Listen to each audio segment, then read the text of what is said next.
Guys, ये देखें जी, खरगोश खा पी रहे हैं। ये वो सीन हो रहा है इनका, कमाल हो रहा है। और ये जो पट्टे छोटे हैं, हाँ भाई खरगोश है। ये जो वाइट कलर की है खरगोश नहीं है, जो ब्लैक है वो खरगोश है।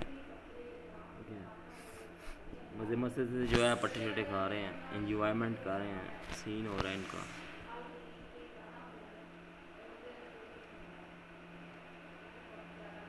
देख इसकी जो आँख है वो चल रही है, देखना आपने।